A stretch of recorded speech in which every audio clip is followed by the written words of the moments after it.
It's only a game. Why you have to be mad? What is up, heroes of Dominion? My name is Charlie. This is Hero Wars Central, and in today's video, I want to talk about the difference in effectiveness between Kai and Lars. Now, they're both mages. They're both half of a very strong team. Lars is with Krista in the twins teams, and Kai is with Kark in, Kark variants. But I wanted to talk about why you don't see Kai a lot outside of that team, but you do see Lars by himself. So looking at a lot of the top teams and a lot of the top heroes in the game, you're going to see a lot of heroes like Kark. I mentioned Lars and Krista. You're going to see heroes like Martha. You're going to see Celeste, Nebula, Lars, Krista. Kira is pretty common. And why are these heroes more commonly seen? Is it because they're that much more effective than some of the other heroes? Not necessarily. In my opinion, it comes down to their utility. So let's take a look at the reason for this video. That is Lars versus Kai. And aside from they're both having very short names, let's take a look at their two ability skill sets. Lars does a tornado for his ultimate, which repositions the enemy team. Combos very well with Krista. We have a magic damage area of effect attack. We have a single target damage that stuns, and that's important. And then we have this ability that will stun those with marks of water for a longer amount of time. So he has a stun. He also provides, and we're not really going to talk about artifacts too much, but he provides magic penetration to a hero that needs it sorely in Krista. Now compare that with Kai. Let's go back all the way up here with Kai. And we look at Kai. He does provide magic attack, just as a point of fact, but his Fetters of the Wind knocks up the enemy team, which is very important to pair with Kark. Very important to pair with Kark. But aside from that, he doesn't really bring much else to the team. You have basically three abilities that do magic damage. This throws a sphere at the nearest enemies. This deals damage to the nearby enemies. This knocks up the entire enemy team. Unfortunately, his two main, his green and his blue ability are targeting the front row, which tend to be the most invested heroes on the enemy team. And that includes their magic defense. And then his vampirism, which only increases his vampirism, not anybody else's. It's kind of poorly worded skill, but he doesn't really bring any control at all. There is no stuns, there's no pushbacks, there's no blinds, no charms, nothing. You take a look at some of the more important, more popular heroes that are out there. Kark is a stun. Okay, he also has a self heal. He also has his own energy gain. Okay, Astaroth, he's got, aside from his tanking ability to cast a shield, he revives a hero. He also has a little bit of energy burn. Martha's a healer. Martha also speeds up your team. Nebula burns enemy energy. She also will heal, block debuffs, and boost your attack, physical and magical. Faceless, another very strong component of the Kark teams.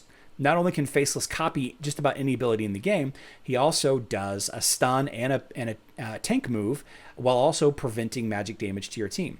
So as you look through some of the more popular heroes in all of the teams that are out there, the reason why you don't see Kai by himself is that Kai provides no utility. And the point of the video is this: to those new players that are trying to decide what heroes to build and why they like one hero, why a team has got one hero over another, sure, there are definitely some synergies. You add in Kira with Sebastian and Jet, that's going to give you high critical hits with pure damage, very spiky, very fast damage. That does add up. But Kira also provides a silence, right? Sebastian on Facebook provides debuff resistance, and on mobile, he provides debuff resistance, fewer debuffs, but he also provides an armor debuff. Okay, Jet, not only is he, improving the attack speed and health regen and physical attack of one hero with his ultimate, he's also reducing armor, right? He's also blocking health regen, okay?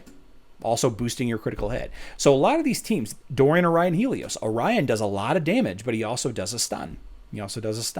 Helios, The other part of the Orion Helios combo. Helios does fantastic magic damage. He also blocks physical attack. He also blocks critical hits or counters critical hits. So take a look at Ginger. Okay, Ginger is another physical attack hero that you almost never see, especially on newer servers. Where is my Ginger? So we're taking a look at Ginger's abilities. We have her ultimate does physical attack, nothing else. We have her green ability, balloon ability, and violet ability that all does physical attack and no control abilities whatsoever. And these are just two examples of what we call one tool heroes. Those heroes that have one single job and they do it okay. You can argue that they do or they don't. You can, their stats adding up holistically determine how well they are, how well they're utilized. But this game is about countering and controlling the enemy team. You can argue that if your team is fast enough to kill, you don't need to worry about it, like with the Kira fast attack teams. But even then, you beat a Kira fast attack team with a team that controls the critical hits and controls the physical attack damage, right? You can't do much with Ginger.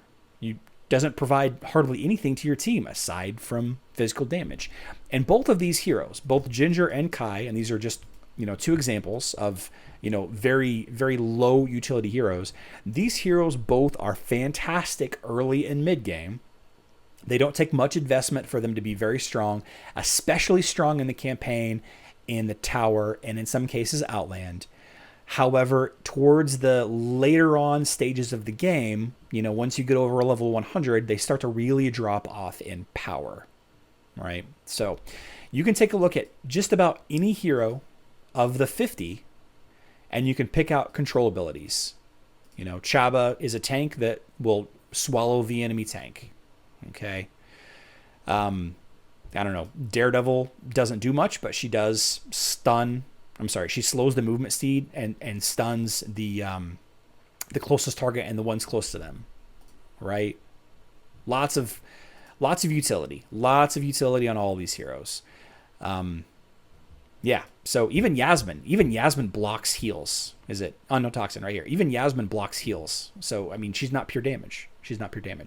One nice perk of Kai, before I end the video and before, we completely bury him altogether. This is one thing that Kai has over Lars quite a bit. If you take a look at some of the easiest heroes to get in the game, obviously you get Astaroth day one. You can get his soul stones relatively easily. It just takes a long time to farm up the campaign missions to get him there. One of the top teams in the game is this team right here. One of the top teams in the game is this team right here. You have Faceless, which you can get from the Highwayman shop or the Friendship shop on Facebook. You have Jorgen that you can get from Outland. You have Kai that you can get from the Tower shop. And then you have Kark, which requires silver Guild War trophies on mobile or just basically doing the elemental tournament up in the Sky area on Facebook. The name escapes me, the Sky area.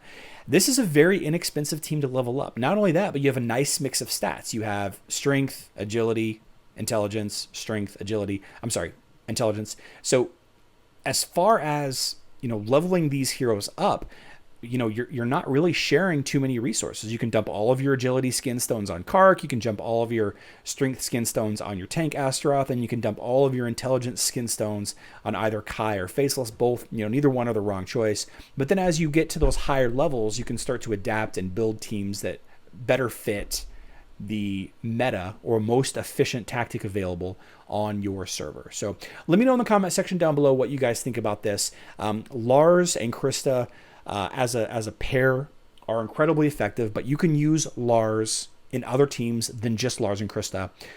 Kai and Kark are very effective together, but can you really use Kai in teams that aren't Kark and Kai? You can, but they're not really that good. Maybe it's just me. I don't know. Let me know what you guys think. I love you all. Good luck in Dominion.